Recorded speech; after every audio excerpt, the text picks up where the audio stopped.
25 Real Casino Heist Stories from the U.S. Number 1. The Stardust Skim, 1970s to 1980s.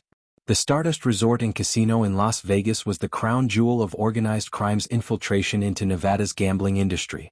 For over a decade, the mob orchestrated one of the most sophisticated casino theft operations in American history, skimming millions of dollars right under the noses of regulators and law enforcement. The operation was beautifully simple in concept but required insider cooperation at every level. Before the day's casino earnings were officially counted and recorded, trusted associates would remove cash from the counting rooms. This skim never appeared on the books, meaning it was never taxed and couldn't be traced. The money flowed back to crime families in Chicago, Milwaukee, and Kansas City. The key players included Frank "Lefty" Rosenthal, who ran the casino's operations, and his childhood friend Anthony Spilotro, sent to Las Vegas as the mob's enforcer. Rosenthal was a genius with numbers and sports betting, but his volatile personality and increasingly public profile made him a liability. Spilotro, meanwhile, was supposed to protect the mob's interests but instead started his own criminal enterprise, drawing unwanted attention. The scheme relied on carefully placed personnel throughout the casino's financial operations. Count room supervisors, shift managers, and even some security personnel were either mob associates or could be compromised. Each night after the casino closed its books, bundles of cash would be set aside. Couriers would transport the money in plain sight, sometimes in grocery bags or luggage, to various locations where it would be distributed to the crime families. The amounts were staggering. Conservative estimates put the skim at over $2 million, though some investigators believe the true figure was much higher. The beauty of the operation was its sustainability. By taking a percentage rather than attempting one large theft, the mob created a steady revenue stream that lasted for years. The downfall began with increased FBI surveillance and the installation of hidden listening devices. Agents recorded conversations that revealed the scope of the operation. Simultaneously, Spilotro's increasingly violent and reckless behavior drew media attention. His hole-in-the-wall gang committed burglaries throughout Las Vegas, and his affair with Rosenthal's wife created internal tensions. The breaking point came when authorities obtained cooperation from several witnesses willing to testify about the skim. The subsequent trials in the 1980s resulted in numerous convictions. Crime family bosses from the Midwest were sentenced to prison terms. Rosenthal narrowly survived a car bombing, likely ordered by the mob itself, and eventually entered witness protection. Spilotro and his brother were murdered in 1986, beaten and buried alive in an Indiana cornfield. The Stardust Skim represented the last gasp of mob control over Las Vegas casinos. Following the convictions and increased regulatory oversight, corporate entities began purchasing casino properties. Nevada gaming authorities implemented stricter accounting procedures and surveillance requirements. The era of the mob's casino empire had ended, ushered out by the very greed and violence that had built it. Number 2. Soboba Casino Armed Robbery, 2007. On a quiet evening in August 2007, the Soboba Casino in San Jacinto, California, became the target of one of the most brazen and violent casino robberies in recent memory. 3 armed men stormed into the establishment, forever changing the lives of employees and patrons who witnessed the terrifying ordeal. The robbery was planned with military precision. The perpetrators had clearly surveyed the casino beforehand, understanding shift changes, security positions, and the locations of surveillance cameras. They entered wearing dark clothing and masks, immediately brandishing firearms and shouting commands. The element of surprise was total, and within seconds they had control of the main casino floor. Witnesses later described the scene as surreal and terrifying.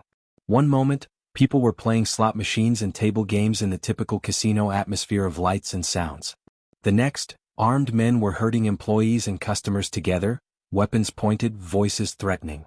The robbers knew exactly where to go, heading directly for the casino cage where large amounts of cash were stored. The thieves forced casino employees to open the cash drawers and safes at gunpoint. They worked quickly but methodically, stuffing hundreds of thousands of dollars into bags they had brought for the purpose. Throughout the robbery, they maintained aggressive control over the hostages, repeatedly threatening violence if their demands weren't met immediately. Several witnesses reported that the men seemed experienced with firearms and appeared military or law enforcement trained in their movements and communications. What made this robbery particularly shocking was its boldness. The Soboba Casino wasn't some isolated roadhouse. It was a well-established tribal casino with professional security measures. The fact that armed men could successfully penetrate these defenses and execute a robbery spoke to either significant planning or insider knowledge. Investigators would later explore both possibilities. The entire robbery lasted approximately 10 minutes, though witnesses said it felt like hours. The perpetrators escaped with over $1.5 million in cash, making it one of the largest successful casino robberies in California history. They fled in a waiting vehicle, disappearing into the Southern California night before law enforcement could establish effective roadblocks. The investigation that followed was massive and complex. The FBI joined local authorities, given the robbery occurred on tribal land, which created federal jurisdiction. Investigators pored over surveillance footage, interviewed dozens of witnesses, and tracked financial records looking for any clues to the perpetrators' identities. The tribal casino offered substantial rewards for information leading to arrests. Months of investigation eventually paid off. Authorities identified and arrested several suspects, including some with criminal histories involving armed robbery. The case revealed a sophisticated criminal network that had potentially targeted other establishments as well. Prosecutors built their case meticulously, using forensic evidence, witness testimony, and financial tracking to link the suspects to the crime. The trials that followed resulted in significant prison sentences for those convicted. However, a substantial portion of the stolen money was never recovered, leading investigators to believe it had been hidden or laundered through various channels. The Soboba casino implemented enhanced security measures following the robbery, including additional surveillance technology and modified cash handling procedures. Number 3. The Bellagio Biker Bandit, 2010. December 14, 2010, started as a typical Las Vegas morning, but it would become the day that brought Hollywood-style robbery to real-life Sin City. A man wearing a full-face motorcycle helmet walked into the Bellagio, one of the most prestigious and heavily secured casinos in the world, and pulled off a robbery that seemed ripped from a movie script. Anthony Carlio, the 29-year-old son of a Las Vegas municipal court judge, was a degenerate gambler drowning in debt. His addiction had consumed his life, and he convinced himself that the solution lay not in recovery but in a daring heist. He spent weeks planning his approach, studying the Bellagio's layout, timing security rotations, and identifying the most vulnerable targets. The Bellagio's high-limit gaming area catered to the world's wealthiest gamblers. Here, chips weren't just worth hundreds, they represented thousands or even tens of thousands of dollars. Carlio understood that grabbing these high-value chips would maximize his take while minimizing the physical volume he'd need to carry. It was smarter than going for cash, or so he thought. That morning, Carlio donned his motorcycle helmet and entered the casino with remarkable confidence. The helmet served multiple purposes. It concealed his identity from the hundreds of security cameras, and it made him appear more intimidating. He approached the craps table in the high-limit area where chips worth $25,000 each sat in plain view. Without saying a word, Carlio pulled out a firearm and pointed it at the dealer and players. His message was clear. He then reached across the table and swept stacks of the chocolate-colored $25,000 chips into a bag. The entire robbery took less than a minute. Witnesses described an eerie calm to his movements, as if he had rehearsed this moment countless times in his mind. Carlio walked briskly but didn't run, making his way through the casino toward the exit. He had parked his motorcycle nearby, and within minutes of the robbery he was speeding away from the Bellagio. The total value of the chips he stole was approximately $1.5 million. Security immediately alerted law enforcement, but Carlio had vanished into Las Vegas traffic. The immediate problem Carlio faced was converting stolen casino chips into usable money. High-value chips are tracked, especially after a robbery. Casinos immediately alert partner establishments, and anyone attempting to cash in chips from a known theft becomes an instant suspect. Carlio's solution was as bold as the robbery itself. He returned to the Bellagio to gamble with the stolen chips. Incredibly, over the following weeks, Carlio went back to the scene of his crime multiple times. Wearing disguises and avoiding surveillance cameras as best he could, he gambled with the stolen chips, slowly converting them into cash through his winnings. He also attempted to sell some chips at a discount through online poker forums, operating under the username Biker Bandit, which would prove to be a critical mistake. Law enforcement, meanwhile, was conducting an intensive investigation. The helmet had effectively prevented immediate identification, but investigators were methodically working through every piece of available evidence. They analyzed surveillance footage for any identifying characteristics, tracked motorcycle sales and registrations, and monitored online gambling communities. The break came when an undercover officer made contact with someone online trying to sell Bellagio chips. The username Biker Bandit wasn't subtle, and investigators set up a sting operation.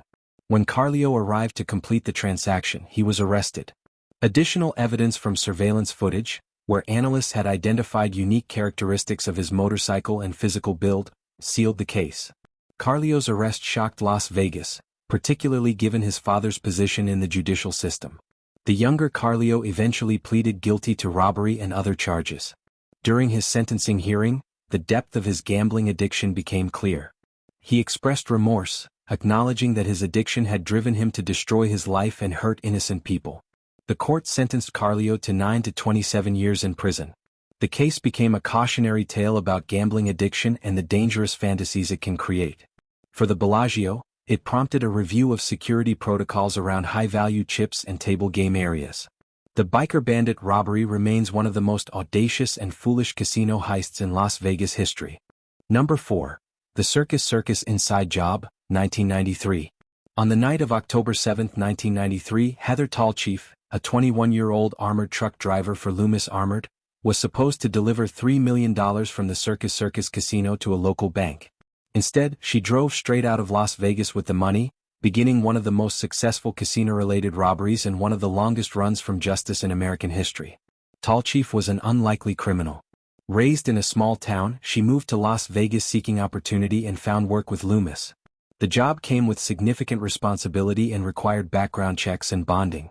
She seemed like a trustworthy employee, and nothing in her history suggested she was capable of such a betrayal. But everything changed when she met Roberto Solis. Roberto Solis was a convicted murderer who had served time for killing a man during a previous robbery. Paroled despite his violent history, he was a career criminal with charm and manipulation skills that he used expertly on the young Tallchief. He convinced her that they could steal millions, escape to a foreign country, and live happily ever after. It was a fantasy, but she was young, infatuated, and believed him. The plan was straightforward. On her regular route, Tallchief would simply drive away with the armored truck. Solis would meet her at a predetermined location. They'd transfer the money to another vehicle, and head for the Mexican border. From there, they'd disappear into South America with new identities and enough money to never work again. That October night, Tallchief loaded the $3 million into the truck at Circus as usual. Her partner that evening stayed in the casino, trusting her to bring the truck around. It was standard procedure and no one suspected anything unusual. But instead of driving to the front entrance, Tallchief drove straight out of the parking lot and onto the Las Vegas Strip, heading south. By the time Loomis realized the truck was missing, Tallchief had a significant head start. She met Solis as planned, they transferred the money, abandoned the armored truck, and made for the border. Within hours, they had crossed into Mexico. Within days, they were in South America, beginning their life as fugitives. For over 12 years, Heather Tallchief lived on the run. She and Solis had a child together, but their relationship was far from the fairy tale he had promised. Solis was abusive and controlling, treating the money as his own and keeping Tallchief isolated. As their son grew, she began to realize the terrible price she was paying for her crime. Living under false identities, constantly moving, unable to contact her family or build any real life took a psychological toll. Tallchief later described those years as a prison far worse than any jail. She couldn't see doctors without fear of being identified, couldn't enroll her son in proper schools, couldn't form lasting friendships. Every knock on the door could be police. Every stranger could be a threat. Meanwhile, Solis was spending the money lavishly, drawing exactly the kind of attention they should have been avoiding. He funded various business ventures, most of which failed. He flaunted wealth in ways that made their neighbors suspicious. The money that was supposed to last forever was rapidly depleting, and Solis's violent tendencies were worsening. Eventually, Tallchief made a decision that would define the rest of her life. In 2005, 12 years after the robbery, she contacted the FBI and turned herself in. She had finally left Solis and couldn't live with the guilt anymore. She wanted her son to have a real life, and she was willing to face the consequences of her actions. Her surrender made national news. The FBI had never stopped looking for her, and the case remained one of their more significant unsolved robberies. Tallchief provided information about Solis's whereabouts, and authorities arrested him shortly after. Most of the money was gone, spent during their years on the run. Tallchief pleaded guilty to robbery and was sentenced to 5 years in federal prison.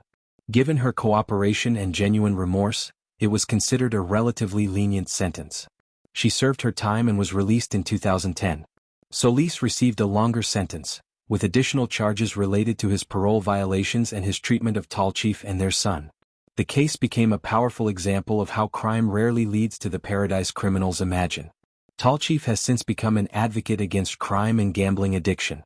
She speaks publicly about her experience, warning young people about the consequences of criminal choices and the manipulative nature of people like Solis. Number 5. The Ritz Casino Card Counting Team, 2011. The Ritz Club Casino in London faced a sophisticated attack, but in 2011, a group attempted similar tactics at the Ritz-Carlton Poker Room in Atlantic City, demonstrating how technology was changing the nature of casino heists. This story involves a team of players who used laser scanners and predictive software to beat roulette, representing a new era of high-tech casino robbery. The team consisted of 2 men and a woman who checked into the casino hotel and began playing roulette at high stakes. They weren't relying on luck or traditional advantage play techniques like card counting. Instead, they had miniaturized laser scanners hidden in mobile phones that could track the ball's speed and predict where it would land with remarkable accuracy. Roulette has always been considered a pure game of chance, with the house edge built into the wheels designed through the 0 and 00 pockets. Unlike blackjack or poker, there's no skill component, or so conventional wisdom held. But physics tells a different story. If you can measure the speed of the ball and the rate of the wheel's rotation with sufficient precision, you can narrow down the probable landing zone significantly. The technology these players employed was the result of years of development. The laser scanner could take measurements dozens of times per second, feeding data to a computer algorithm that calculated probabilities in real time. A hidden earpiece allowed the computer to communicate which numbers to bet on before the dealer called, "No more bets." Over the course of several hours, the team won approximately $1.3 million. Their betting pattern was unusual. They would wait until the last possible second to place chips, concentrating them on specific number clusters. To casino security, it initially appeared to be an impossible run of luck. Roulette doesn't typically produce such consistent winners, especially over many spins. The casino surveillance team noticed the anomalous behavior and began watching more closely. The players' use of mobile phones near the table was suspicious, as was their apparent communication with each other through subtle signals. Security footage showed one player frequently touching his phone, then suddenly placing large bets on specific number groups seconds before the betting window closed. When casino security approached the team, they found the concealed technology. The players were detained and law enforcement was called. The case presented an interesting legal question. Was using technology to predict roulette outcomes actually cheating, or was it just a sophisticated form of advantage play? Prosecutors argued that using devices to predict gambling outcomes violated gaming laws. The defense countered that their clients were simply using physics and mathematics, no different in principle than card counting in blackjack. The case hinged on whether predicting outcomes through observation and calculation constituted fraud or was merely intelligent play. Ultimately, the players were charged with violating federal gambling device statutes. The law prohibits using electronic devices to influence gambling outcomes, and prosecutors successfully argued that the laser scanner and computer system fell under this definition.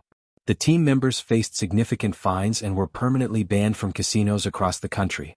The casino eventually recovered most of the winnings, but the case highlighted vulnerabilities in traditional casino games. Following this incident, many casinos implemented policies prohibiting mobile phone use at table games and installed technology to detect electronic devices that might be used for such purposes. Number 6. The Treasure Island Chip Scam, 2005. In 2005, the Treasure Island Hotel and Casino in Las Vegas became the victim of an elaborate scheme involving fake casino chips. A group of criminals manufactured convincing replicas of the casino's high-value chips and attempted to introduce them into play, representing a counterfeiting approach to casino theft that required sophisticated planning and execution. The operation was discovered when casino employees noticed slight irregularities in some $5,000 chips being cashed. Upon closer inspection, they determined these chips were expertly made forgeries. The casino immediately launched an internal investigation while alerting law enforcement and other properties. Casino chips are more sophisticated than many people realize. They contain multiple security features including unique chemical markers, RFID tags in higher denominations, specific weight requirements and distinctive edge patterns. The chips used at major casinos are manufactured by specialized companies using proprietary processes. Creating convincing fakes requires significant expertise, equipment, and access to information about the authentic chip specifications.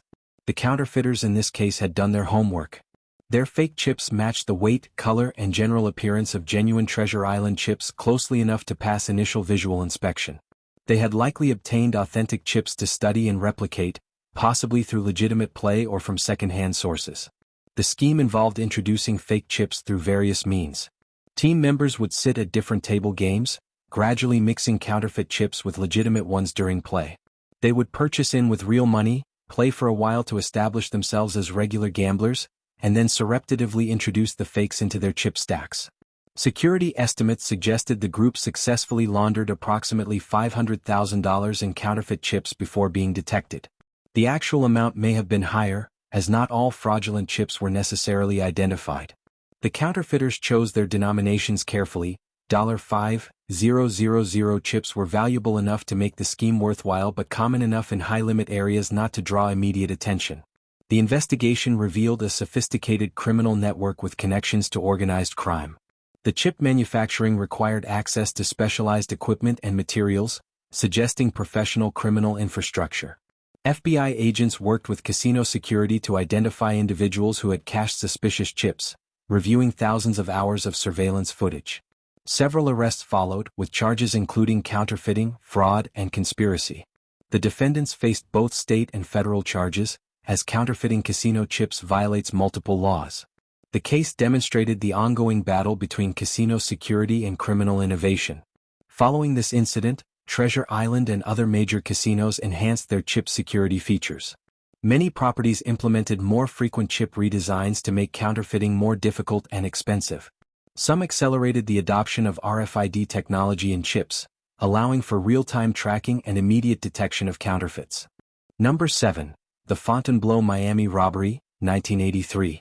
The Fontainebleau Miami Beach Hotel and Casino was an iconic establishment in 1983, drawing wealthy tourists and high-stakes gamblers.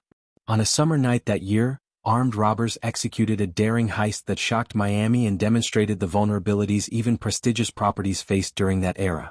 3 masked men entered the casino through a service entrance, having apparently studied the facility's layout beforehand. They moved quickly through back corridors, avoiding the main gaming floor where security presence was heaviest. Their target was the casino's counting room, where the night's substantial cash receipts were being processed. The robbers burst into the counting room with weapons drawn, immediately taking control of the 6 employees present. They ordered everyone to the floor and threatened violence if their instructions weren't followed.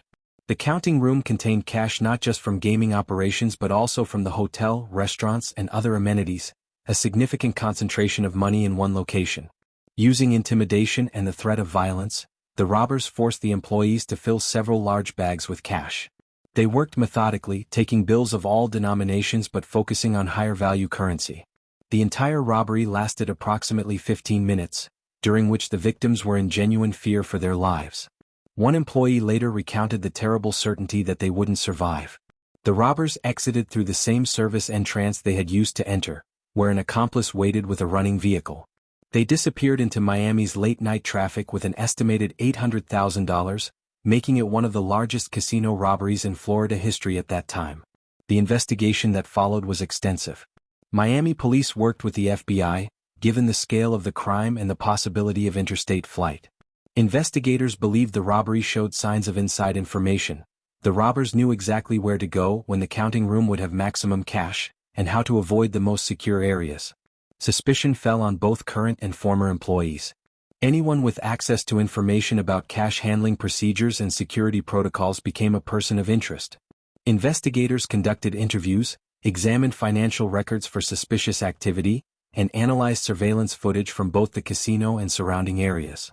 The case remained unsolved for months until an informant provided crucial information. One of the robbers had been boasting about the heist while intoxicated, and his comments reached someone willing to cooperate with police. This led to arrests of several suspects, including a former casino employee who had provided inside information. The trials revealed that the robbery had been planned over several months. The inside man had mapped out security routines, cash handling procedures, and the best times to strike. He recruited the armed robbers from Miami's criminal underworld, promising them a significant payday for relatively low risk. Most of the defendants received substantial prison sentences, with enhancements for armed robbery and the use of firearms during a felony. Only a fraction of the stolen money was recovered, with prosecutors believing most had been hidden or laundered through various channels. The inside man received one of the longest sentences, as his betrayal of trust and exploitation of his position earned judicial condemnation. The Fontainebleau implemented numerous security improvements following the robbery, including enhanced access controls to sensitive areas, more sophisticated surveillance systems, and modified cash handling procedures designed to limit the amount of money concentrated in any single location. Number 8. The Venetian Poker Room Theft, 2007. The Venetian's poker room in Las Vegas is one of the most prestigious in the world, regularly hosting high-stakes games and major tournaments. In 2007, it became the scene of an unusual theft that highlighted vulnerabilities in poker room security and the trust-based nature of high-stakes gambling. A man identifying himself as a professional poker player had been observed around the Venetian's poker room for several days. He watched games, chatted with players and staff, and generally integrated himself into the environment. His behavior wasn't unusual. Many serious poker players spend hours observing games before sitting down, looking for favorable conditions or weak players. On the night in question, a high-stakes no-limit hold'em game was in progress with several players having substantial chip stacks worth tens of thousands of dollars. During a break, as players left the table temporarily, the suspect made his move. In a brazen act captured on surveillance cameras, he approached the table and grabbed multiple chip stacks belonging to various players. The theft was audacious in its simplicity and timing. Poker rooms operate on a different security model than the rest of the casino. Players are responsible for their chips, and it's customary for players to occasionally step away from the table briefly. The thief exploited this trust-based system and the temporary absence of the players. He grabbed chips totaling approximately $150,000 and walked quickly but calmly toward the exit. The entire theft took less than 30 seconds. When the players returned and discovered their chips missing, confusion initially reigned. Had a player mistakenly taken someone else's chips? Had they miscounted their own stacks? Surveillance footage quickly revealed the truth. Security identified the suspect and launched an immediate search of the casino. However, the thief had anticipated this response. Rather than immediately trying to leave the property, he had hidden in a bathroom, changing his appearance by removing his jacket and putting on a hat. The suspect then attempted to cash out some of the chips at a casino cage, claiming they were his legitimate winnings. The quick-thinking cage cashier, who had been alerted about the theft, stalled the transaction and called security. The suspect sensed something was wrong and fled, leaving behind a portion of the stolen chips but escaping with a significant amount. Law enforcement launched an intensive investigation. The suspect was a known con artist with a history of theft and fraud across multiple states. He specialized in exploiting trust-based environments, and his ability to blend in and appear legitimate made him particularly dangerous. After several weeks, the FBI located and arrested him in Arizona. He was attempting to sell stolen casino chips online to collectors and other criminals at a discount, a common method for laundering stolen chips. Evidence from surveillance footage, witness testimony, and his possession of the stolen chips led to charges of grand theft and fraud. The defendant eventually pleaded guilty and was sentenced to several years in prison. The Venetian recovered some but not all of the stolen chips. The incident prompted poker rooms across Las Vegas to implement enhanced security measures, including more vigilant monitoring of players and their chip stacks, and policies encouraging players not to leave substantial amounts of chips unattended. Number 9. The Mohegan Sun Gift Card Scam, 2015. In 2015, the Mohegan Sun Casino in Connecticut discovered it had been victimized by an elaborate gift card fraud scheme that cost the casino approximately $1 million. This represented a new evolution in casino theft, exploiting digital vulnerabilities rather than using traditional robbery or embezzlement methods. The scheme was uncovered when casino auditors noticed irregularities in their gift card system. Gift cards with significant balances were being depleted rapidly, but the purchasing patterns didn't match normal customer behavior. Further investigation revealed that hackers had penetrated the casino's gift card database and were generating fraudulent cards with stolen balances. The perpetrators had gained access to the casino's systems through sophisticated phishing attacks targeting casino employees. Once inside the network, they navigated to the gift card management system and extracted information about valid card numbers and their associated balances. They also discovered how to generate new card numbers that the system would recognize as legitimate. Armed with this information, The criminals produced physical gift cards encoded with the stolen data. These cards could be used throughout the casino resort for dining, shopping, hotel rooms, and even converted to cash or chips under certain circumstances. The beauty of the scheme, from the criminal's perspective, was that it appeared legitimate at the point of transaction. The fraud network was extensive. The hackers sold the fraudulent gift cards online at a discount. Buyers paid perhaps 50 cents on the dollar for cards with substantial balances. These buyers would then visit the casino and use the cards, having no idea they were participating in fraud. This made investigation particularly difficult, as the people actually using the cards were often unwitting participants. Casino security eventually identified patterns in how the fraudulent cards were being used. Certain card numbers appeared multiple times in different transactions, and purchasing behaviors were unusual. Working with state police and FBI cybercrime units, investigators traced the card numbers back to their illicit origin. The investigation revealed an international criminal network. The primary hackers were located overseas, making arrest and prosecution challenging. However, some of the individuals who knowingly purchased fraudulent cards were based in the United States. Law enforcement arrested several of these buyers, charging them with fraud and theft. The Mohegan Sun implemented comprehensive security overhauls to their gift card and broader IT systems. This included enhanced encryption, multi-factor authentication for system access, more frequent security audits, and employee training to recognize and resist phishing attacks. The casino also modified its gift card policies to limit the amounts that could be loaded and restricted the ease with which cards could be converted to cash. Number 10. The Crown Casino Manila Heist, 2017.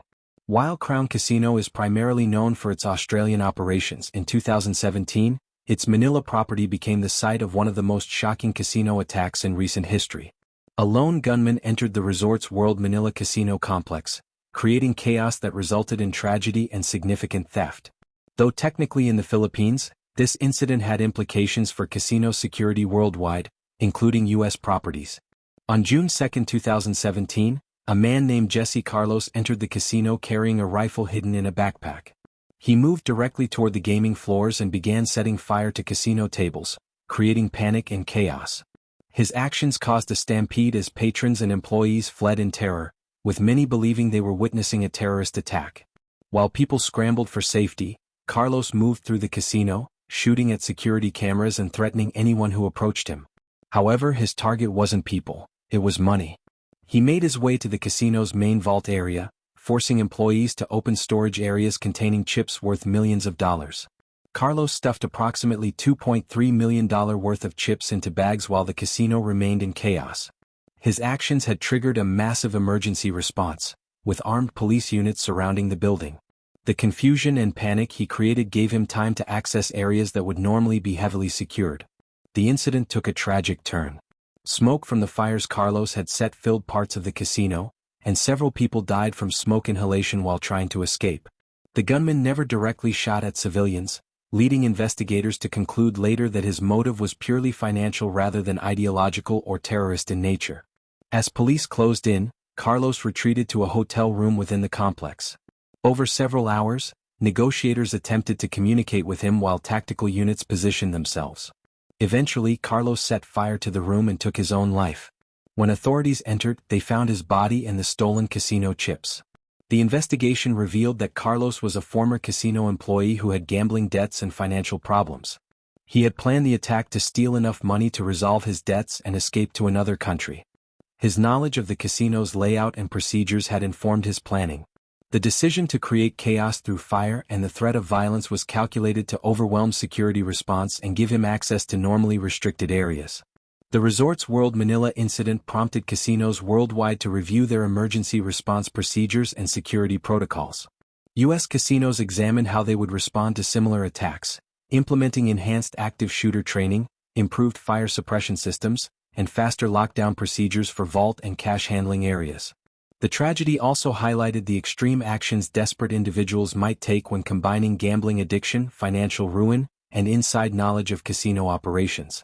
It became a case study in security training programs, emphasizing the importance of identifying and helping employees with gambling problems and maintaining multiple layers of security even for trusted personnel. Number 11. The Bicycle Club Casino Armored Car Robbery, 2000.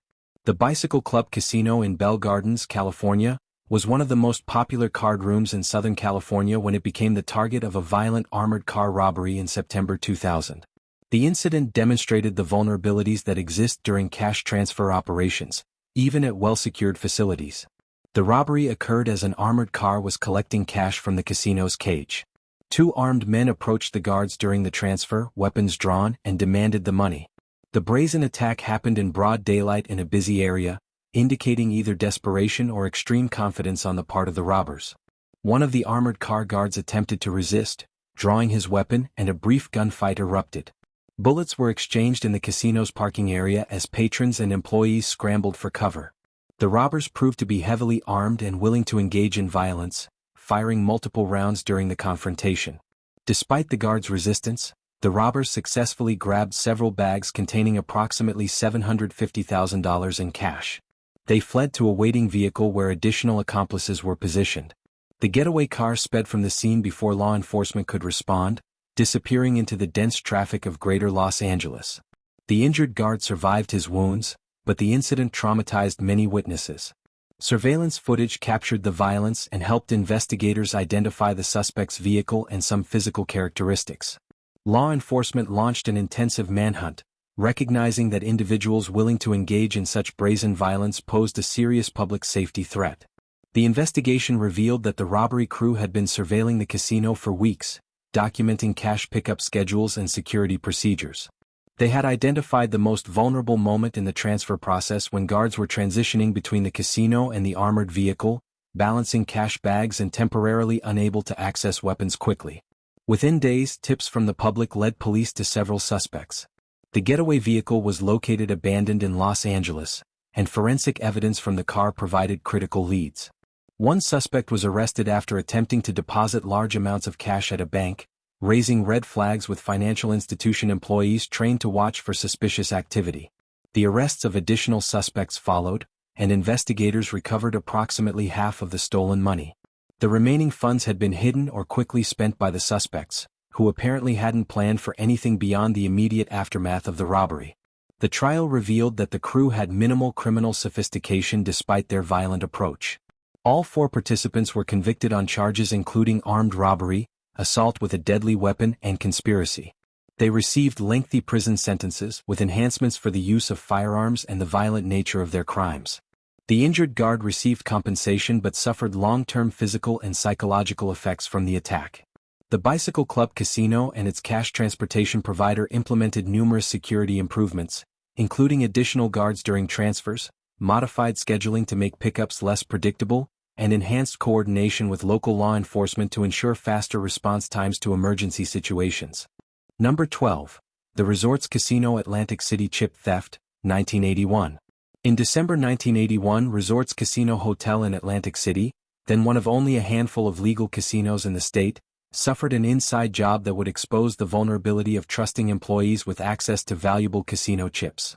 A blackjack dealer orchestrated a theft that highlighted how insider knowledge combined with opportunity could circumvent even sophisticated security systems. The dealer, who had worked at resorts for over a year and was considered reliable, had developed a serious gambling problem. His debts had mounted, and he convinced himself that the casino owed him more than his salary. He rationalized that taking chips wasn't really theft. He'd simply win them back at another casino and return them eventually. This kind of magical thinking is common among gambling addicts. His position gave him legitimate access to substantial quantities of chips. During his shifts, he began systematically pocketing high-value chips, hiding them in his clothing or personal belongings. The amount started small, a $100 chip here and there, but as his debt grew and his desperation increased, he became bolder, taking $500 and $1,000 chips with increasing frequency.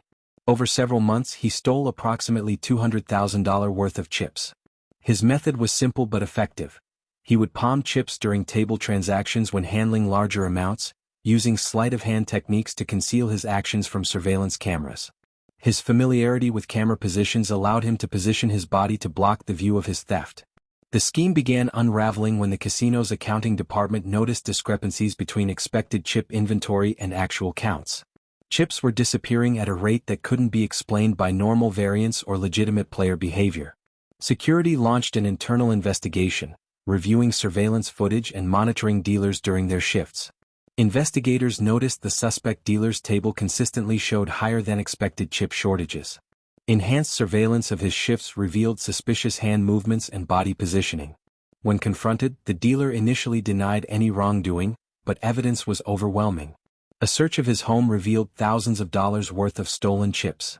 The investigation also uncovered that he had been cashing chips at other Atlantic City casinos, attempting to avoid detection by spreading his redemptions across multiple properties.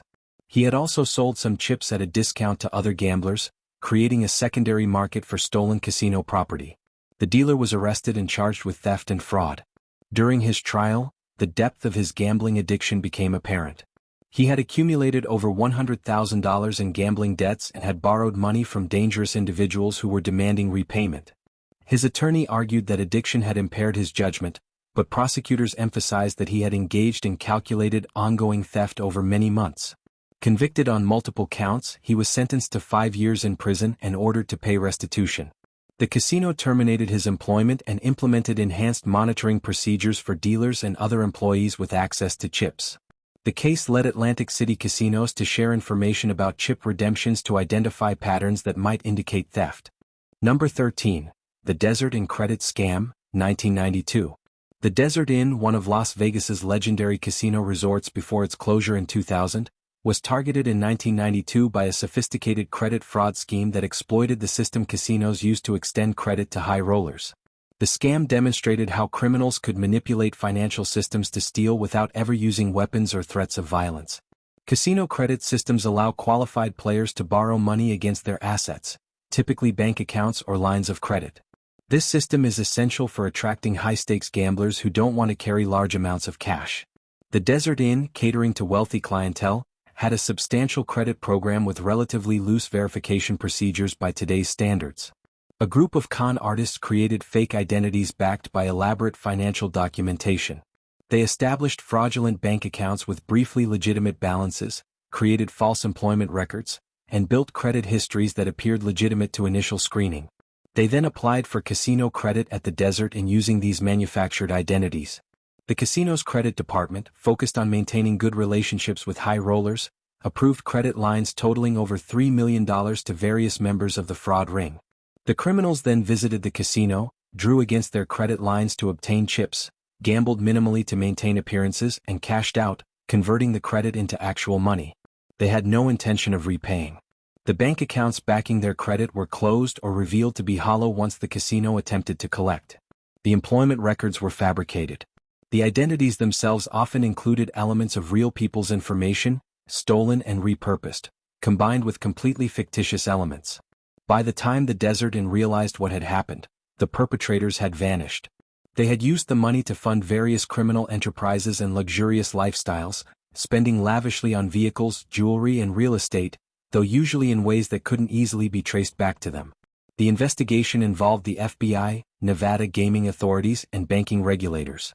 Piecing together the fraud network was enormously complex. The criminals had created such elaborate false identities that distinguishing what was real from fabrication took months of investigation. Some had even made small legitimate payments initially to enhance their credibility.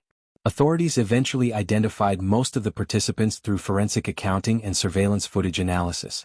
Several arrests followed, though some participants fled the country. Those caught and convicted faced substantial federal prison sentences for fraud, identity theft, and conspiracy. The Desert Inn and other casinos dramatically tightened credit verification procedures following this incident. Enhanced background checks, more rigorous financial verification, and closer monitoring of betting patterns became standard. The case highlighted the need for skepticism even when dealing with seemingly wealthy, sophisticated customers. Number 14. The Harrah's Las Vegas False Shuffle, 2014. In 2014, Harrah's Las Vegas became aware of a collusion scheme between a dealer and players that exploited false shuffling techniques at a mini baccarat table. This represented a gambling scam rather than a traditional theft, but the financial impact on the casino was substantial, and criminal charges followed. The scheme involved a dealer who deliberately failed to properly shuffle cards, maintaining a predictable or trackable sequence that Confederate players could exploit. Mini baccarat, while appearing to be purely random, becomes beatable if the order of cards can be predicted. The players involved would track cards through improper shuffles and make betting decisions accordingly. Over several weeks, the team won approximately $1 million from Harrah.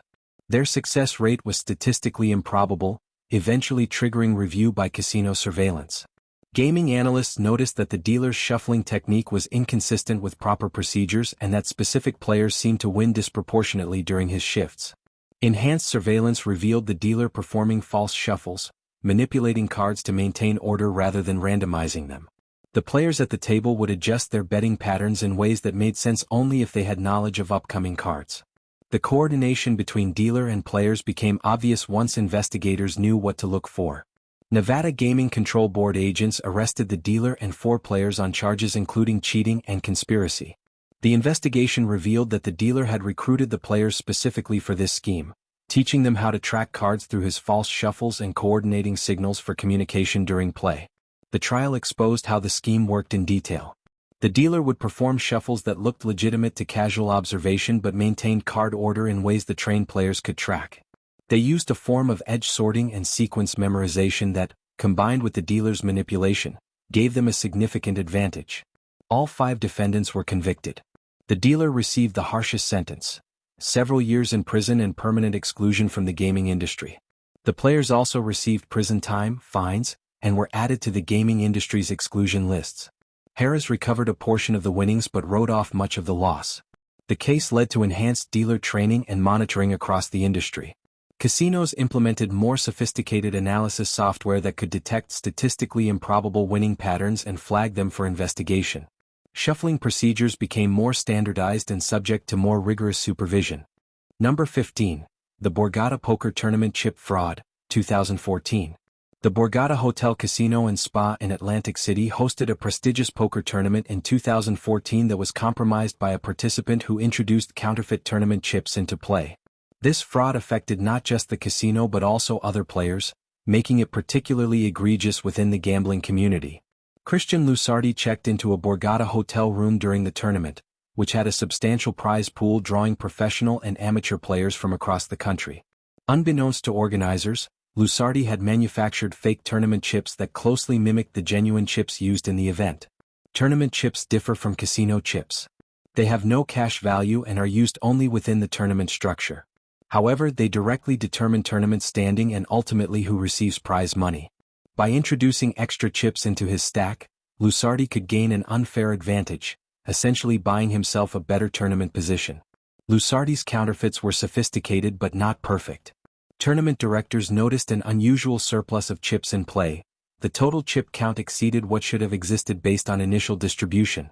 This discrepancy prompted an investigation and a temporary suspension of the tournament. When investigators began examining chips more closely, they discovered the fakes. The counterfeits had slight color variations and weight differences from legitimate chips. Security reviewed surveillance footage and identified Lusardi as a person of interest. When they attempted to interview him, he had barricaded himself in his hotel room. As authorities prepared to enter, Lusardi attempted to dispose of evidence by flushing counterfeit chips down the toilet. This caused plumbing problems throughout that section of the hotel. Maintenance workers investigating the plumbing issue discovered masses of tournament chips clogging the pipes. A bizarre and ultimately incriminating discovery. Lusardi was arrested when he eventually left the room. A search revealed chip-making equipment and materials, confirming he had manufactured the counterfeits. The tournament had to be temporarily halted while organizers determined how to fairly continue given the compromised integrity of the chip count. The legal proceedings that followed were closely watched by the poker community. Lusardi pleaded guilty to rigging a publicly exhibited contest and criminal mischief. He was sentenced to 5 years in prison, a substantial term reflecting the seriousness of defrauding not just the casino but also fellow players who had entered the tournament honestly. The Borgata implemented new security measures for tournament chips, including more sophisticated counterfeiting protections and more frequent chip audits during tournaments. The incident also prompted broader industry discussion about tournament security and the need for enhanced chip authentication technology. Number 16. The Flamingo Las Vegas Front Money Scam, 2008. In 2008, the Flamingo Las Vegas discovered it had been victimized by a clever scam involving the casino's front money system. Front money deposits allow players to wire funds to a casino in advance, which the casino holds and converts to chips at the player's request. It's a convenient service for high rollers who don't want to carry large amounts of cash. A criminal group identified vulnerabilities in how casinos verified front money deposits. They created sophisticated false documentation appearing to show wire transfers to the Flamingo's bank accounts. The documents looked legitimate, including fake bank confirmation numbers and properly formatted transaction records.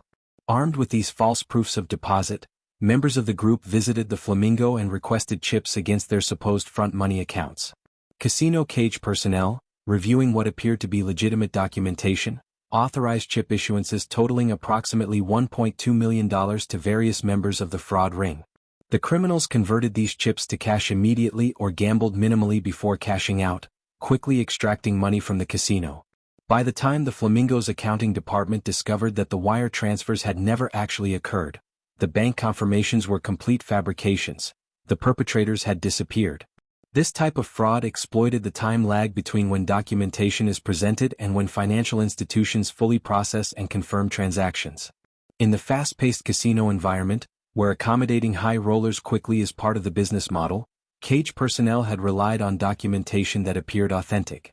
The FBI investigation traced the fraud to a sophisticated criminal network with experience in financial crimes. The group had studied casino front money procedures and identified the specific documentation formats that would be accepted. They had access to technology capable of producing convincing forgeries of bank documents. Over several months, investigators identified and arrested most of the participants.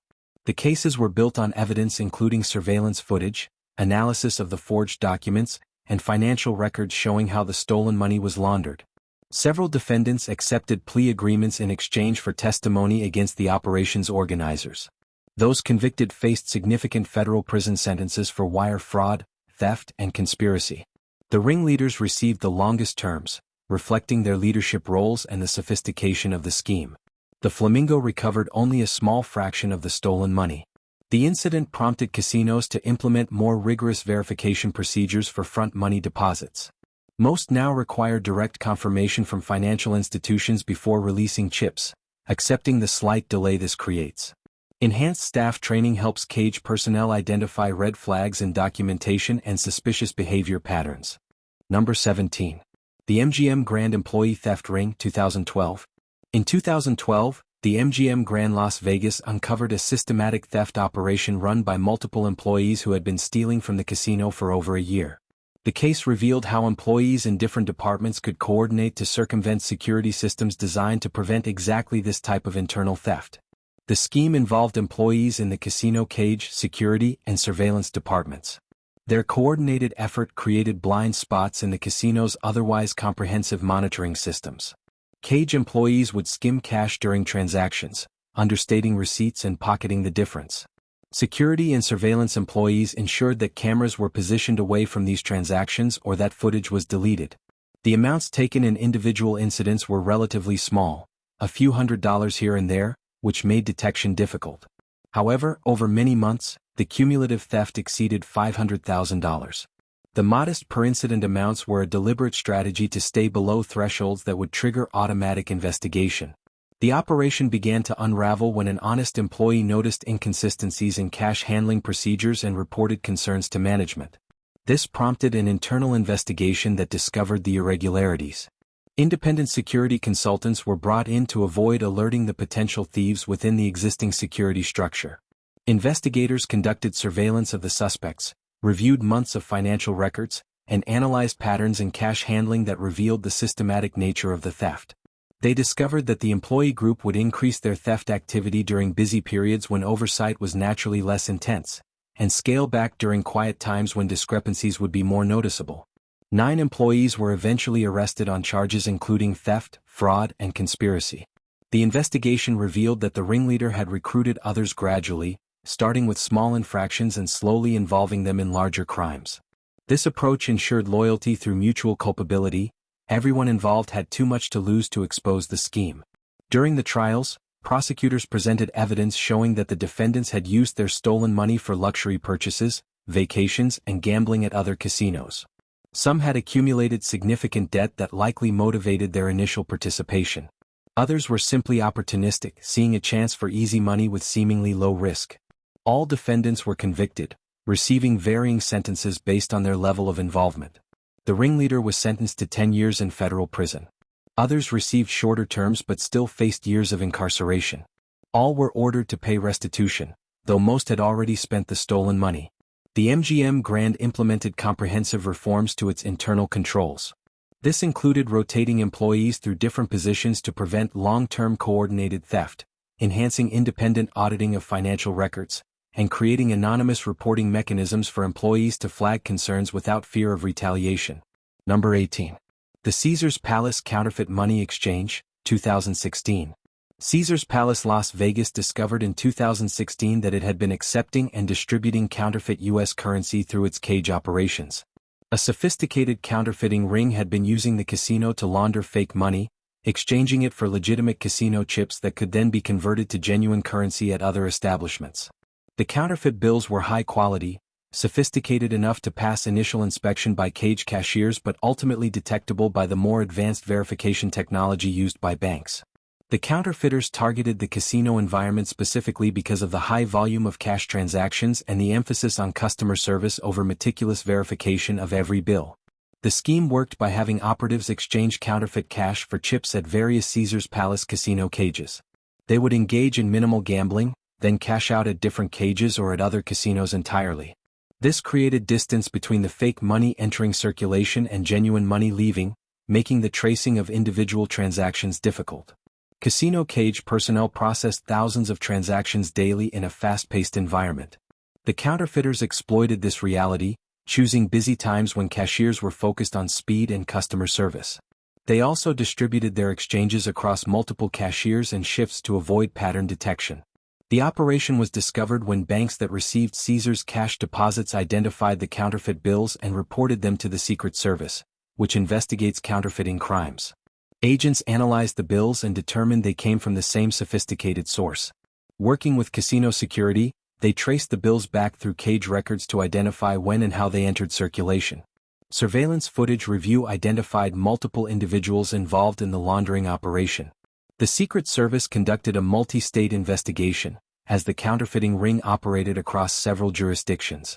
Agents discovered a professional counterfeiting operation with printing equipment capable of producing remarkably convincing fake currency. Multiple arrests followed, with charges including counterfeiting, fraud, and money laundering. The investigation revealed that the group had successfully laundered over $3 million in counterfeit currency through various casinos, with Caesars Palace being one of several targets. The sophistication of their operation suggested connections to organized crime networks. Defendants faced federal charges carrying substantial prison sentences. Counterfeiting U.S. currency is a serious federal offense, and the organized nature of the operation resulted in enhanced penalties. Most defendants accepted plea agreements rather than going to trial, receiving sentences ranging from 5 to 15 years.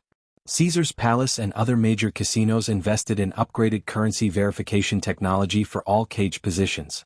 This included ultraviolet detection, magnetic ink verification, and other advanced authentication methods.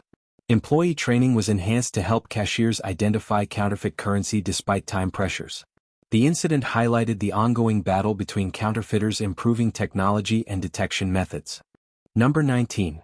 The San Manuel Casino Safe Robbery, 2010. The San Manuel Indian Bingo and Casino in Highland, California, experienced a dramatic armed robbery in January 2010 when gunmen targeted the casino's safe during a shift change. The robbery was notable for its violence and the significant security failures it exposed. Early in the morning, 3 armed men forced their way through an employee entrance that should have been secure. They immediately took control of security personnel they encountered, using zip ties to restrain them and threatening lethal force if they didn't cooperate. The robbers had detailed knowledge of the facility's layout and security protocols, suggesting insider information. The team moved directly to the casino's main safe area, avoiding public spaces where they might encounter resistance or witnesses. They forced employees to open the safe at gunpoint, loading cash into bags they had brought for the purpose. The robbery occurred during a shift change when security coverage was at its lowest and the safe contained substantial cash. During the robbery, one security guard attempted to trigger a silent alarm, and a robber noticed. A brief physical altercation ensued, resulting in injuries to the guard. The robbers remained focused on their objective, however, prioritizing the theft over confrontation. They completed the safe robbery and escaped with approximately $200,000. The getaway was well planned. A vehicle was positioned at a specific exit point, and the robbers fled immediately after the theft. By the time law enforcement established roadblocks, the suspects had disappeared into the vast network of highways in Southern California. The investigation focused heavily on the insider knowledge the robbers displayed. Authorities interviewed all employees with access to information about security procedures, safe locations, and shift change times. Financial records were reviewed for employees showing signs of unusual spending or debt that might motivate participation in the robbery. The break came when one of the robbers couldn't resist bragging about the heist. An informant reported the conversation to police, and investigators focused on that individual and his associates. Surveillance of the suspects led to evidence including some of the stolen money and weapons matching those used in the robbery. Arrests followed, and the case revealed that a former casino employee had recruited the armed robbers and provided detailed intelligence about the facility. He had studied security procedures during his employment and identified the vulnerability of the shift change period. His inside knowledge made the robbery possible. All 4 participants were charged with armed robbery, kidnapping, and conspiracy. The trials resulted in convictions and lengthy prison sentences. The inside man received one of the harshest penalties, as his betrayal of trust and exploitation of employer information earned particular judicial condemnation. Most of the stolen money was never recovered. San Manuel Casino implemented comprehensive security improvements, including enhanced surveillance of employee areas, modified shift change procedures to minimize vulnerable periods, and improved access controls for sensitive areas like safe rooms. The facility also enhanced background checks for employees with access to security-sensitive information. Number 20. The Aria Resort Casino Chip Heist Attempt, 2018. In March 2018, the Aria Resort and Casino in Las Vegas, one of the newest and most technologically advanced properties on the Strip, faced an attempted robbery that demonstrated both the continuing appeal of casino heists to criminals and the effectiveness of modern security systems in preventing them. A man entered the Aria casino floor and approached a poker table in the high-limit area where players had substantial chip stacks. In a sudden move, he grabbed chips from multiple players' stacks, totaling approximately $30,000, and ran toward an exit. His plan apparently was to move quickly enough that security couldn't respond before he left the building. However, the area's integrated security system immediately detected the incident. Surveillance operators watching live feeds saw the theft occur and communicated instantly with security personnel on the floor. Within seconds, multiple security officers were converging on the suspect's location. The casino's exits were equipped with advanced access control systems that could be locked down rapidly. Before the suspect could reach the street, security sealed off his escape route. Cornered inside the casino with security closing in, he attempted to flee through the gaming floor, but there was nowhere to go. The entire chase was captured on the area's extensive surveillance system. Officers communicated via radio, coordinating their movements to cut off escape routes without endangering guests. Within minutes of the initial theft, security had the suspect in custody. Las Vegas Metropolitan Police arrived shortly after and arrested him. Investigation revealed that the suspect had minimal planning beyond the impulse to grab chips and run. He had no method arranged to cash the chips, no viable escape plan, and apparently little understanding of modern casino security capabilities. His motivation appeared to be desperate financial need combined with extremely poor judgment. The suspect was charged with robbery and theft. Given the quick apprehension and recovery of all stolen property, prosecutors viewed it as a relatively straightforward case. The defendant eventually pleaded guilty and was sentenced to several years in prison. The victims, the poker players whose chips were stolen, were not physically harmed and had their property returned immediately. The attempted robbery served as a demonstration of how casino security had evolved. Modern integrated systems combining surveillance, access control, and trained security personnel can respond to incidents within seconds. The area's investment in technology and personnel paid off in preventing what could have been a successful theft. The case also highlighted the continued attraction casinos hold for criminals despite these security improvements. The concentration of cash and chips, the public nature of the environment, and the romanticized image of casino heists continue to tempt people into attempting robberies they have little chance of successfully completing. For security professionals, the incident reinforced the importance of comprehensive, integrated security systems. No single element, not surveillance alone, not security personnel alone, not access controls alone, could have prevented the theft attempt. But the combination of all these elements working together made a successful escape impossible, turning a robbery attempt into a quick apprehension. Number 21. The Bellagio Casino Cage Robbery, 2000. On a spring evening in May 2000, the Bellagio Casino in Las Vegas experienced one of its most dramatic robberies when an armed man stormed the casino cage and made off with over $160,000 in a brazen daylight heist. The incident occurred during peak hours when the casino was filled with guests, making the audacity of the crime even more remarkable. The robber, later identified as a Las Vegas resident with a lengthy criminal history, entered the casino carrying a concealed firearm. He had apparently studied the layout beforehand, knowing exactly where the main casino cage was located and understanding the flow of security personnel during shift rotations. His timing suggested careful planning rather than an impulsive act. At approximately 7 p.m., when the casino floor was bustling with activity, the suspect approached the casino cage area. Without warning, he drew his weapon and vaulted over the counter, immediately taking control of the situation. Casino cage cashiers, trained for such emergencies but rarely experiencing them firsthand, froze in shock as the gunman began barking commands. The robber demanded that cashiers fill bags with cash from their drawers. He moved quickly from station to station, sweeping bills into a large duffel bag he had brought specifically for this purpose. His movements suggested familiarity with how casino cages operate. He knew where the larger bills would be stored and which drawers likely contained the most cash. Witnesses described the scene as surreal. The robber maintained aggressive control, waving his weapon and shouting threats, but he never fired a shot. His goal was clearly to create enough fear to prevent resistance while completing the theft as quickly as possible. Casino security had been alerted within seconds of the robbery beginning, but the suspect was working at remarkable speed. Within approximately 3 minutes, the robber had filled his bag with cash and chips totaling over $160,000. He then made his escape, running through the casino toward an exit while security personnel mobilized to intercept him. The chase that followed wound through the Bellagio's expansive property, with the suspect attempting to lose his pursuers in the crowds. However, the Bellagio security team had immediately locked down exits and communicated the suspect's description to all personnel. Las Vegas Metropolitan Police were on scene within minutes, establishing a perimeter around the property. The robber found himself trapped inside the casino with no clear escape route. In a desperate attempt to blend in with casino guests, the suspect ditched his weapon and bag of money, trying to walk casually through the gaming floor. But security had maintained visual contact, and multiple officers converged on his position. He was tackled and arrested in the middle of the casino floor as stunned guests looked on. The investigation revealed that the robber had been planning the heist for weeks. He had visited the Bellagio multiple times, posing as a casual gambler while actually studying security procedures, camera positions and escape routes. His criminal history included previous armed robberies, and he was on parole at the time of the Bellagio incident, a violation that would add significantly to his eventual sentence. Prosecutors charged him with armed robbery, assault with a deadly weapon and multiple other felonies. The evidence was overwhelming.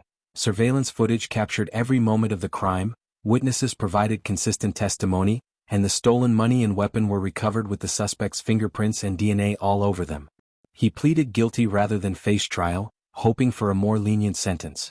The judge showed little mercy. The defendant's criminal history, the brazen nature of the crime, his parole violation, and the terror inflicted on casino employees resulted in a sentence of 15 to 30 years in Nevada State Prison. The judge noted during sentencing that such violent crimes against businesses and their employees would not be tolerated, regardless of whether anyone was physically injured. The Bellagio implemented several security enhancements following the robbery.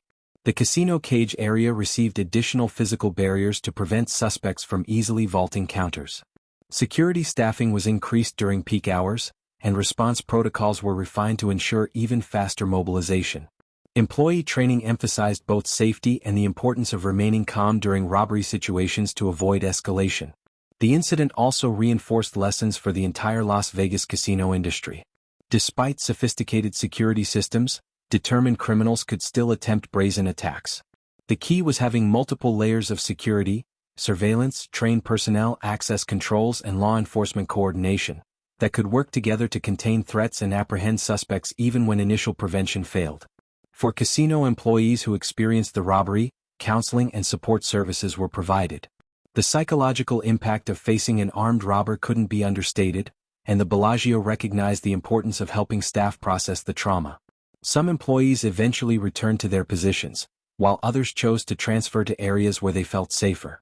Number 22. The Tropicana Atlantic City Slot Machine Scam, 2009. In 2009, the Tropicana Casino and Resort in Atlantic City became the victim of an ingenious slot machine manipulation scheme that exploited vulnerabilities in older gaming machines. A team of Eastern European criminals developed a sophisticated method for predicting slot machine outcomes, allowing them to win jackpots with alarming frequency and precision. The scheme relied on reverse engineering the random number generator software used in certain older slot machines. Through careful analysis, the criminals had discovered that these machines weren't truly random. Their algorithms followed predictable patterns if you knew exactly when to observe and when to play. This required split-second timing and extensive knowledge of the machine's internal workings.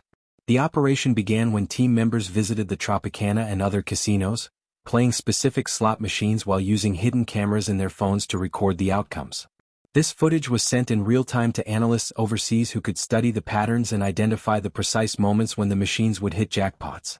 Once the pattern was identified, a second team member would be directed to play that exact machine at the exact moment for a guaranteed win. Over several weeks, the team hit jackpots totaling approximately $400,000 at the Tropicana. Their success rate was statistically impossible for legitimate play, but initially, casino staff attributed it to extraordinary luck. Slot machine jackpots do occur, after all, and without evidence of tampering with the machines themselves, there was no obvious indication of fraud. The scheme began unraveling when casino surveillance analysts noticed something unusual. The same individuals kept appearing near machines shortly before jackpots hit, and their betting patterns were bizarre. They would play minimal amounts until suddenly making maximum bets at very specific moments. Moments that consistently resulted in jackpots. The precision was too perfect to be coincidence. Security reviewed footage more carefully and noticed the suspicious use of mobile phones near the machines. The players were clearly recording something, then waiting, then suddenly playing with confidence. When analysts compared the timing of phone activity to jackpot wins, the correlation was undeniable. The Tropicana contacted the New Jersey Division of Gaming Enforcement, and a criminal investigation was launched. Federal authorities, including the FBI, became involved as it became clear this was part of an international criminal operation. Similar schemes had been executed at casinos across the United States and in other countries. The sophistication of the operation suggested organized crime involvement with access to advanced technical expertise. Investigators tracked down team members through surveillance footage and financial records. Some suspects were arrested attempting to perpetrate the same scheme at other casinos. International cooperation led to arrests in Eastern Europe of the analysts who had been reverse engineering the slot machine algorithms.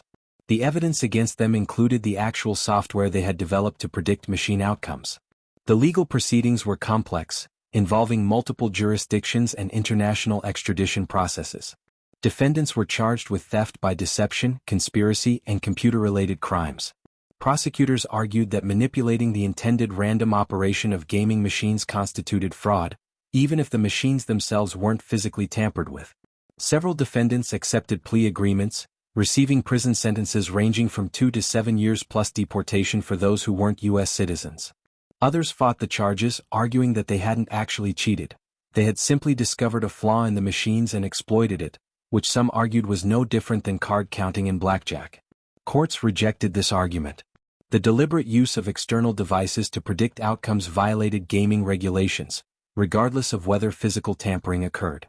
The sentences reflected the organized and international nature of the scheme, the substantial amounts stolen, and the threat such operations posed to the integrity of the gaming industry.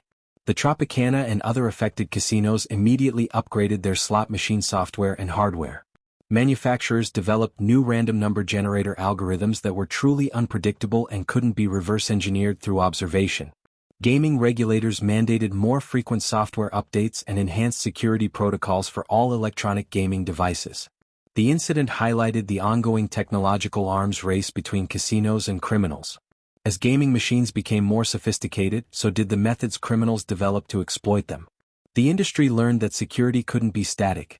Continuous updates, monitoring, and adaptation were essential to stay ahead of increasingly tech-savvy criminal operations. Number 23. The Golden Nugget Downtown Dice Switch, 1999. The Golden Nugget in downtown Las Vegas, one of the city's historic casino properties, experienced an unusual form of cheating in 1999 when a team of criminals successfully executed a dice-switching operation at their craps tables. The scheme demonstrated how even closely watched table games could be vulnerable to coordinated cheating by skilled and determined criminals. Craps is one of the most social and carefully monitored games in any casino.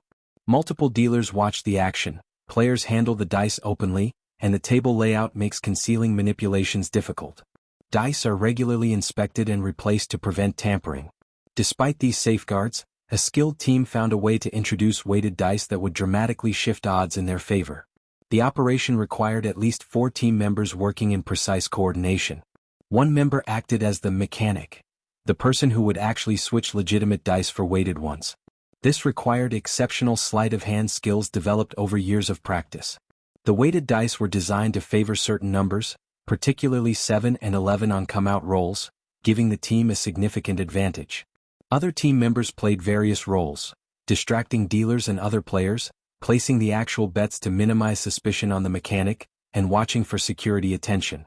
They communicated through subtle signals, coordinating their activities without obvious verbal or physical communication that might alert casino personnel. The team operated at the Golden Nugget over several nights, winning approximately $150,000 before their scheme was detected. Their strategy was to win gradually rather than hitting massive jackpots that would draw immediate scrutiny. They varied their betting patterns and occasionally lost intentionally to maintain the appearance of legitimate play. Casino surveillance eventually noticed anomalies. One particular table was showing unusual outcomes. Certain numbers were appearing far more frequently than probability would predict. Analysts reviewed footage and noticed the suspicious coordination between several players who appeared not to know each other but whose actions seemed perfectly timed. Enhanced surveillance revealed the dice switch.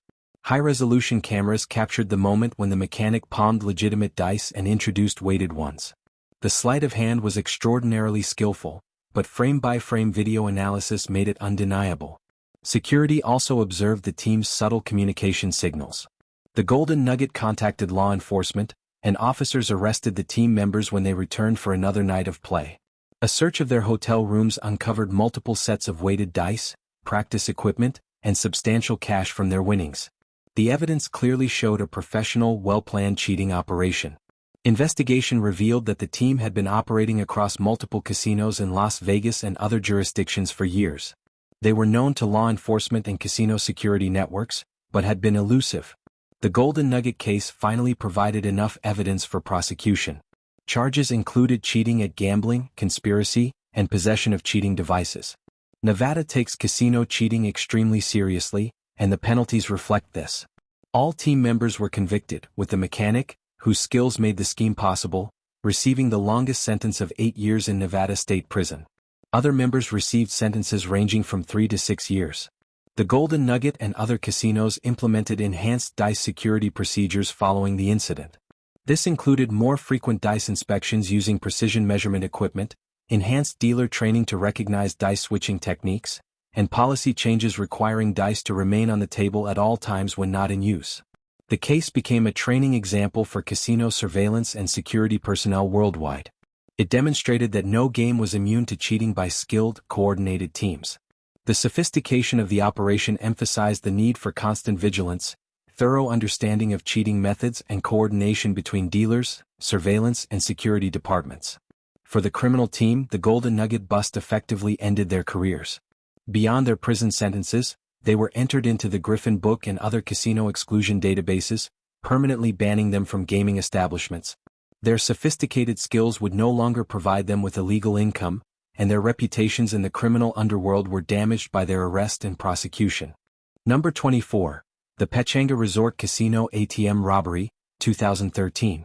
In November 2013, the Pechanga Resort Casino in Temecula, California, experienced a highly unusual crime when thieves targeted not the casino cage or gaming tables, but rather the ATM machines located throughout the property. The robbery demonstrated a shift in criminal tactics, focusing on electronic theft methods rather than traditional armed robbery approaches. The crime occurred late at night when casino traffic was lighter. A team of 3 criminals gained access to a service corridor where ATM machines were loaded with cash and maintained.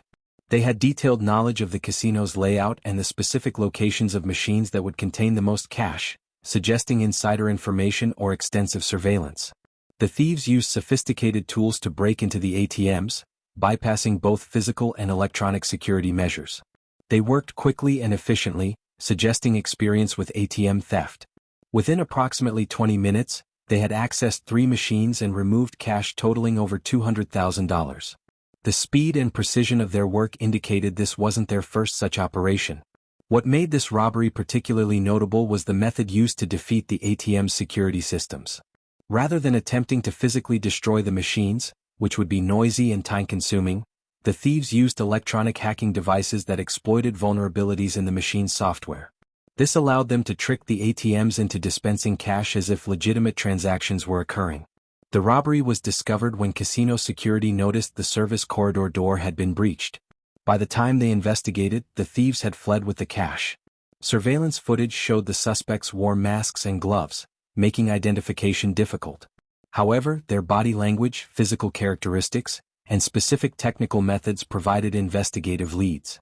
Law enforcement response involved multiple agencies. The Riverside County Sheriff's Department led the investigation, with assistance from the FBI given the interstate nature of ATM fraud. Investigators analyzed the electronic hacking device's signatures to determine if they matched patterns from other ATM thefts across the country. The breakthrough came when investigators linked the Pechanga robbery to a series of similar ATM thefts at other casinos and retail locations. The technical methods were identical, and surveillance footage from various locations helped investigators identify physical characteristics of the suspects despite their attempts at disguise. Federal agents eventually arrested 3 individuals in Nevada, catching them in possession of ATM hacking equipment and large amounts of cash. Forensic analysis of the equipment confirmed it had been used in the Pechanga robbery and numerous other crimes. The suspects had been traveling around the western United States targeting vulnerable ATM machines, with casinos being particularly lucrative targets due to the large cash amounts they contained. The prosecution built a compelling case using forensic evidence, surveillance footage, and the defendant's possession of specialized criminal equipment. All 3 suspects were convicted on multiple counts of theft, computer fraud, and conspiracy. Federal sentencing guidelines resulted in prison terms ranging from 5 to 12 years, with the ringleader receiving the longest sentence. The Pechanga casino took immediate action to enhance ATM security. This included upgrading machines to newer models with improved physical and electronic security features, installing additional surveillance specifically monitoring ATM locations, and implementing alarm systems that would alert security immediately if machines were tampered with. The case highlighted the evolution of casino theft from armed robbery toward more technically sophisticated crimes. Modern criminals increasingly possess skills in electronic hacking and computer systems, making them capable of stealing large amounts without the risk and attention associated with traditional armed robberies. For the broader gaming industry, the Pechanga ATM robbery served as a wake-up call about electronic security vulnerabilities. Casinos realized that protecting their networks, ATMs, and other electronic systems required the same level of attention and investment as traditional physical security. The incident accelerated adoption of advanced ATM security technology and more sophisticated monitoring systems. Number 25. The Wynn Las Vegas Chip Transfer Scam, 2017. In 2017, the Wynn Las Vegas, one of the most luxurious casino properties in the world, discovered it had been victimized by an elaborate chip transfer scam that exploited weaknesses in how casinos track high-value chips and the trust placed in apparent high rollers. The scheme cost the casino over $700,000 before being detected. The operation centered on a con artist who presented himself as an extremely wealthy businessman and high-stakes gambler. He was well-dressed, articulate, and displayed all the markers of legitimate wealth. He cultivated relationships with casino hosts, pit bosses, and other personnel, establishing himself as a valued customer over several visits. His strategy relied on the Wynn's marker system, a form of casino credit extended to qualified high rollers. He had provided what appeared to be substantial financial documentation, including bank statements and letters from financial institutions, to establish a line of credit. What casino personnel didn't know was that much of this documentation was expertly forged. Once he had established credibility and obtained a credit line, the con artist would draw chips against his markers, play for a while to maintain appearances, then leave with substantial amounts of chips. He would return on different visits, repeat the process, and gradually accumulate chips worth hundreds of thousands of dollars. The key to the scam was that he never intended to repay the markers. The bank accounts backing his credit were either fictitious or contained minimal funds. By the time the Wynn attempted to collect on the markers through normal channels, the con artist had disappeared, and the financial information he had provided proved to be fraudulent. Adding to the scheme's sophistication, the con artist had accomplices who would cash out some of the chips at other casinos, making the trail more difficult to follow. High-value casino chips are tracked, but the system relies on casinos communicating about suspicious activity. By spreading redemptions across multiple properties and using different individuals, the team made detection more difficult. The Wynn discovered the fraud when the con artist's markers came due and the casino couldn't collect. Investigation revealed that the supposedly wealthy businessman was actually a career con artist with a history of financial fraud across multiple states. His documented assets were either non-existent or grossly exaggerated, and the financial references he had provided were either forgeries or from compromised institutions. Law enforcement investigation, led by the FBI due to the interstate nature of the fraud, tracked the con artist across several states. He had been operating similar schemes at other high-end casinos, exploiting the same combination of forged documents, cultivated relationships, and the marker credit system. His total take from various casinos was estimated at over $2 million. The arrest came when investigators located him attempting to establish new false identities and credentials. He was found with sophisticated document forgery equipment, multiple fake IDs, and evidence of his various schemes. Additional arrests of his accomplices followed, dismantling the entire operation. Federal charges included wire fraud, identity theft, and conspiracy. The evidence was overwhelming: casino surveillance footage, financial records showing the fraudulent documentation, and testimony from victims at multiple properties. The con artist and his primary accomplices were convicted and received substantial federal prison sentences ranging from 7 to 15 years. The Wynn recovered only a small portion of the stolen funds. Most of the money had been spent or hidden in ways that investigators couldn't trace. The casino filed civil suits to recoup losses but had little expectation of significant recovery given the defendants' lack of legitimate assets. Following this incident, the Wynn and other high-end casinos substantially upgraded their credit verification procedures. This included more rigorous background checks, independent verification of financial documentation directly with claimed institutions, and enhanced due diligence even for apparently wealthy clientele. The gaming industry learned that sophisticated con artists could be as dangerous as armed robbers, but far harder to detect. The case demonstrated the ongoing challenge casinos face in balancing customer service with security. High rollers expect to be treated with deference and have their credit requests processed efficiently. But this very deference created vulnerabilities that skilled con artists could exploit. Finding the right balance required constant vigilance and sophisticated verification systems that could identify fraud without insulting legitimate wealthy patrons. Thanks for watching.